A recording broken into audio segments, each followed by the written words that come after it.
Woo-wee! I think of all fights on this card, I don't think I'm more excited to break a fight down.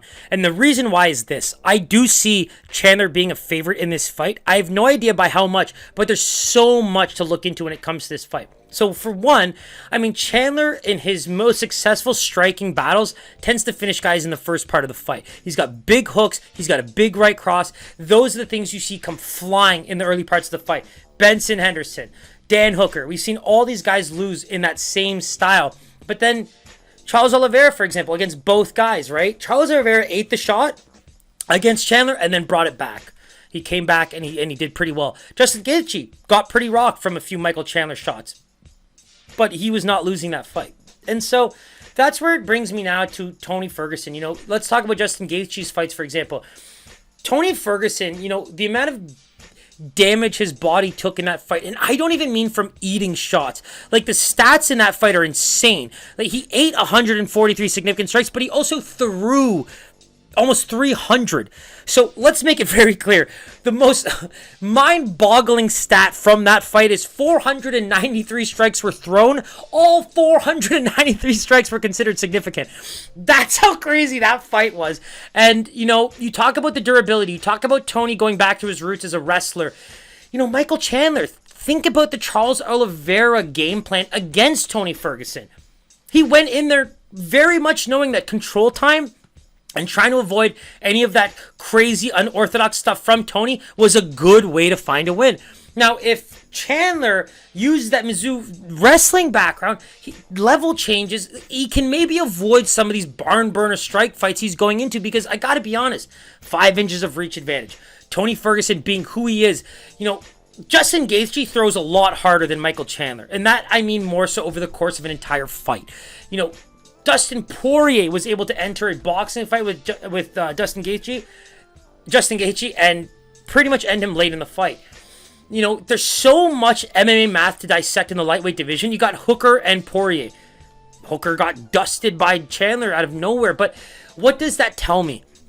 Forget all the math. Just look at the fighter. Michael Chandler is an incredibly great first round fighter. I would even say the first 2.5 minutes, he is so freaking dangerous when it comes to athleticism and power that that's what you just have to avoid. If you have to run around in a circle for 2 minutes against Michael Chandler, then do it. Because a much better chance you win if you avoid those 2.5 to 3 minutes with him. But his heart, his durability, everything that makes him who he is what also keeps him in fights as the fights go on.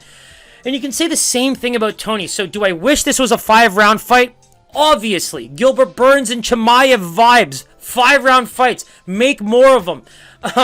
But yeah, in this case, I think Tony's going to be so underrated here. And I think that you look at the fact that he's lost 4 fights in his whole career and 3 of them are his last 3. The competition is significant. It's very significant. And that's where, you know, if Tony survives that first round against Michael Chandler, I really think that if there's enough damage done, he's going to be able to come alive in that second and third round. It's just the amount of volume that Chandler needs to throw to slow a guy like Tony down is insane.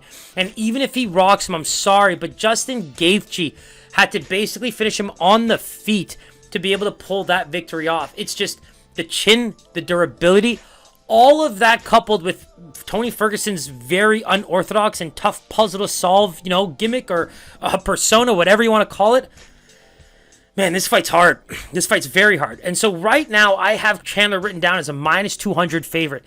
And, you know, like I said, I have no idea what the gap could be. This could be a pick'em for all I know. But -200 is pretty much the area I give Chandler on the basis that he's been competitive in all of his fights, if not winning, whereas Tony is on a 3-fight losing streak and also got beat up pretty badly by Justin Gaethje. So that's where I see this in terms of a betting perspective. But again, if Chandler's anything above a -150 to a -200, I say sprinkle Tony. Why wouldn't you? I gotta be real here. If I can only pick Tony a number of times for the rest of my life, this might be the fight I do it, because frankly, not only do I think he's an underdog, but I think he's putting the work into the right areas where Michael Chandler needs to do more than just get into a brawl for the first few minutes if he hopes to beat a guy like Tony Ferguson. Because unless you can Justin Gaethje him, and be that better striker for 3 rounds, it's going to be a very tough fight. So let's go Chandler minus 200, but you know where my heart and where my brain lies. Let's see what they say here. What am I even looking at here? Michael Chandler opens as a minus 350 favorite, now as high as a minus 400, a minus 450 favorite, and Tony plus 250 as high as a plus 320. This is a guy that pretty much had the record for the longest win streak in the UFC and did it against top-notch talent. Tony Ferguson as a plus 320 underdog. I swear to you, I might just throw $200 on it because the value to me is insane. I understand the Michael Chandler athletic aspect to it. I understand the power aspect to it early in a fight. But if you watch Tony Ferguson fight, in all of the fights, including the losses, I'm sorry, plus 320 makes no sense to me. And if you're taking Michael Chandler at minus 450 chalk, please comment below on why you believe that is a bettable line to me. I would love to know. Keep it locked to SookyMMA. Don't forget to like and subscribe. Co-main and main event coming up next.